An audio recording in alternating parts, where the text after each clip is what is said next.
नमस्कार। लोगों के हुंकार ने स्कूल और कॉलेज को एक बार फिर से कटघरे में लाकर खड़ा कर दिया है। कई ऐसे सवाल हैं जिनके जवाब आज भी जनता और अभिभावक दोनों खोज रहे हैं। मामले की पड़ताल करते करते और कई स्कूलों में जाकर जांच करने के बाद आज नोएडा व्यूज़ की टीम आ पहुंची है एमसी गोपीचंद इंटर कॉलेज में मामले का तीसरा पहलू जानने।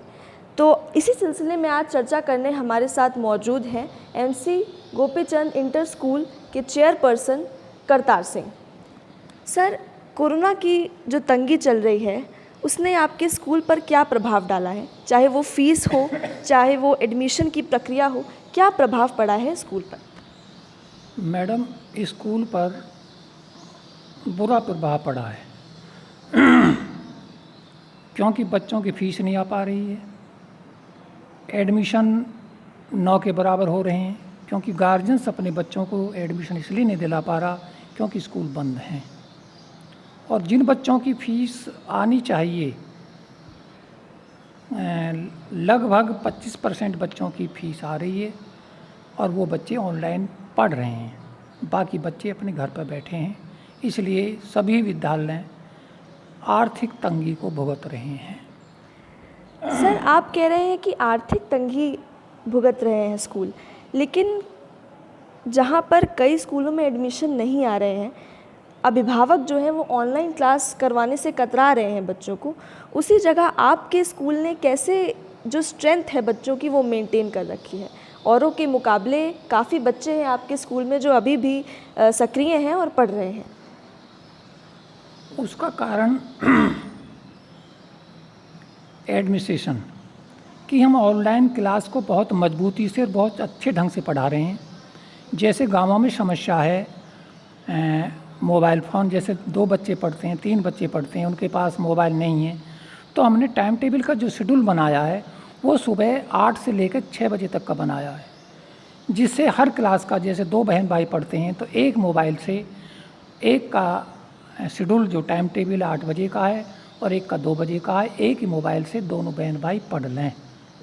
तो उससे वो बच्चे जुड़े हुए हैं और इस ऑनलाइन का लाभ ले रहे हैं और टीचर भी उनको अच्छी ढंग से पढ़ाते हैं, समझाते हैं और उसका रिजल्ट अच्छा निकल रहा है। अच्छा सर, टीचर्स के नज़रिए से मैं एक सवाल पूछना चाहूँगी। जैसे स्कूल जब ऑफलाइन मोड पे थे तो टीचर्स की जो जॉब थी वो फिक्स थी आवर्स, चाहे वो 6 घंटे की हो, 8 घंटे की हो। लेकिन जब से ऑनलाइन में कन्वर्ट हो गई है क्लासेस, जो जॉब है टीचर्स की वो एक तरह से 24 घंटे की हो गई है। तो आपके स्कूल के जो टीचर्स हैं जो पढ़ा रहे हैं, क्या एक्शन है आपका इस पर? नहीं, 24 घंटे की जॉब नहीं है, हमारे यहाँ तो रिलीफ मिली और टीचर को ऑनलाइन जो बच्चे पढ़ रहे हैं, टीचर जिनको पढ़ा रहा है, हम उनको स्कूल नहीं बुलाते हैं, हम उनको घर पे ही व्यवस्था कर रखे हैं। उन्होंने ब्लैक बोर्ड लगा रखे हैं, पाठ्य क्रिया जो पाठ सामग्री है उन्होंने घर पर कर रखी है और ऑनलाइन वो बच्चों को घर पे ही पढ़ाते हैं और घर से ही बच्चों को संतुष्ट करते हैं।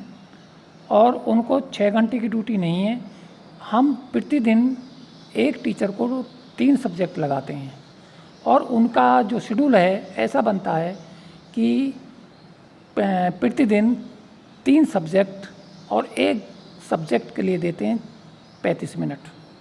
तो ऐसा लेकर चलिए कि प्रतिदिन 2 घंटा दे रहा है वो। अच्छा सर, मैं ये जानना चाहूँगी कि कोरोना के कारण जो आर्थिक स्थिति थी सभी की वो ख़राब हो गई। ऐसे में अभिभावकों के लिए आपने क्या फ़ीस में कुछ कटौती करी है या किस तरह से आपने उन्हें थोड़ी राहत दी है? हाँ, ये आपका प्रश्न उचित है। गार्जियंस की कोरोना की वजह से स्थिति बिगड़ी, उनके रोज़गार बंद हुए, कम हुए। तो एक तो हमने ये कि फ़ीस नहीं बढ़ाई, जो 2 साल पहले फ़ीस थी वही फ़ीस है और फीस भी हमारे यहाँ सीबीएसई बोर्ड के अनुसार हमारी कम फीस है।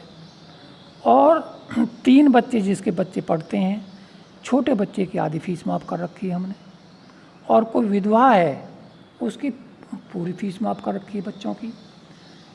और हमने 3 महीनों की फ़ीस एक साथ नहीं लेकर प्रति महीना हर महीना फ़ीस लेते हैं, जिससे कि गार्जियंस को बोझ ना पड़े और हर महीना वो फीस देता रहे। अच्छा, सर EWS जो कोटा होता है, इसके अंतर्गत आप कितने एडमिशन्स देते हैं अपने स्कूल में बच्चों को? हमारे यहाँ फ्री सीट का जो कोटा आता है हर साल आता है, और जो कोटा आता है हम सभी बच्चों को एडमिशन देते हैं। अच्छा सर, यूपी बोर्ड का जो एक क्या कहें कि क्रेज़ है भारत में, वो धीरे धीरे कम होता नज़र आ रहा है।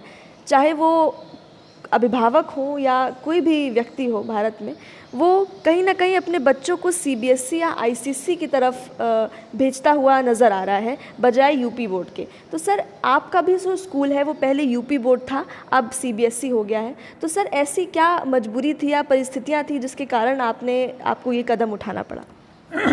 मैडम, ये स्कूल 20 साल यूपी बोर्ड चला और इंटर के इन्होंने 10 रिजल्ट इंटर के बहुत अच्छे निकाले, और ये डिस्ट्रिक्ट में ये स्कूल ऐसा था जो यूपी बोर्ड इंग्लिश मीडियम था। लेकिन जैसे ही सेक्टर बसे, बाहर के लोग आए, तो यूपी बोर्ड का करेज घटने लगा। फिर हमने भी सोचा, क्योंकि यहाँ CBSE जैसे सेक्टर बने, शहर बने, तो CBSE स्कूल आने लगे। तो हमने भी फिर प्रयास करके इसको यूपी बोर्ड से हटाकर CBSE बोर्ड की एफिलिएशन लिया, क्योंकि गार्जियंस और बच्चे CBSE बोर्ड ही चाहने लगे थे। अगर हम CBSE बोर्ड की एफिलिएशन नहीं लेते तो यूपी बोर्ड हमारा इतना अच्छा रेस्पॉन्स नहीं दे पाता जो आज ये CBSE बोर्ड से हमको रेस्पॉन्स दे रहा है। तो इसमें कम से कम दूर दराज से 2000 से ऊपर बच्चे पढ़ते हैं और बड़े अच्छे ढंग से पढ़ते हैं। तो यूपी बोर्ड। अच्छा सर, एक सवाल मैं पूछना चाहूँगी बाकी स्कूलों को भी ध्यान में रखते हुए, कि कई स्कूलों में सर जैसे किताबें हैं या नोटबुक्स हैं, उन्होंने कंपलसरी कर दिया है कि आप स्कूल से आकर ही लें। वही किताबें, वही कॉपियाँ जो हमें बाहर कम दामों में मिलती हैं, वही डबल दामों में मिलती हैं स्कूल में। ऐसा कंपल्सन कर दिया है कई स्कूलों ने। और कई जगह पर ऐसा भी है कि जो किताबें हम सेकेंड हैंड ले सकते थे, अब वो नई लेनी पड़ेंगी, नई खरीद कर ही पढ़ना पड़ेगा। ऐसा कुछ कंपल्सन आपके स्कूल में है या आपकी इस पर क्या राय है? जहाँ तक किताब का विषय है, किताब हमारे यहाँ पर है व्यवस्था, क्योंकि गार्जियंस की डिमांड होती है कि हमको किताब, ड्रेस स्कूल में चाहिए, जिसको हमको शहर जाने से हम बचें। लेकिन हमने ये कह रखा है कि आप कहीं से किताब ले सकते हैं, कोई कंपल्सरी नहीं। अगर जहाँ तुमको सस्ती लगती है किताब, कॉपी, वहाँ से ले सकते हैं।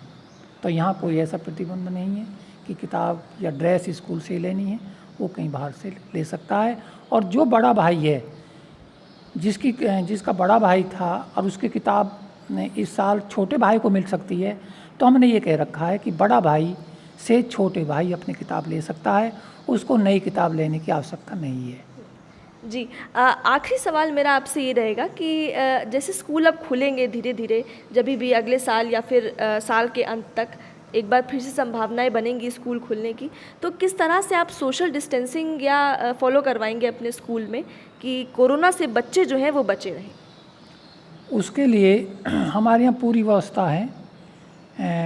बस हैं, तो उनमें बसों में हम जो क्लास वाइज बच्चे बुलाएंगे, आधे आधे बुलाएंगे, आधे एक दिन, आधे एक दिन, और इस तरह बुलाकर। और बिल्डिंग हमारे यहाँ काफ़ी कम से लगभग हमारे यहाँ 60 रूम हैं, तो उनमें हम जितना भी हो सकता है उनको डिस्टेंस रखेंगे, और फिर एक डेस्क पर एक बच्चे बैठाएंगे और उनको सैनिटाइज़र, पूरी बिल्डिंग को, पूरे बच्चों को, और उनका जो टेम्परेचर चेक करेंगे। किसी बच्चे का टेम्परेचर तो ज़्यादा नहीं है, और उसको एंट्री करेंगे जो बच्चा प्रॉपर है, जो किसी तरह बुखार नहीं है, इस तरह का बच्चा नहीं है।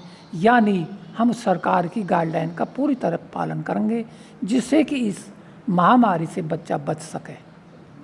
बहुत बहुत शुक्रिया सर। और वाकई ये आपका स्ट्रिक्ट एडमिनिस्ट्रेशन है कि अभी तक बच्चे जो हैं वो आपके स्कूल में बरकरार हैं। और नोएडा व्यूज़ की टीम ने भी जब आकर स्कूल में देखा तो हर जगह सोशल डिस्टेंसिंग का पालन होता हुआ दिखा। चेयर्स जो हैं वो बराबर दूरी पर लगाई गई थी, सोशल डिस्टेंसिंग का पूरा ध्यान रखते हुए। और हम उम्मीद करते हैं, आशा करते हैं कि आगे भी आपका स्कूल ऐसे ही कामयाबी की राह पर चलता रहेगा। बहुत बहुत शुक्रिया। इसी के साथ एक नए नाम, एक नए चेहरे के साथ जुड़ेंगे नोएडा व्यूज़ की टीम के साथ, मेरे यानी जानवी श्रीवास्तव के के साथ कैमरा पर्सन हर्षिता ठाकुर। नवीना न्यूज़ ने आज अपना समय दिया, स्कूल में आई, तो आपके लिए बहुत बहुत धन्यवाद। और जो आपने हमको सवाल पूछे, हमने बेवफाकी से उसका जवाब दिया, और इसलिए मैं पुनः आपको धन्यवाद देता हूँ। धन्यवाद। बहुत बहुत शुक्रिया सर।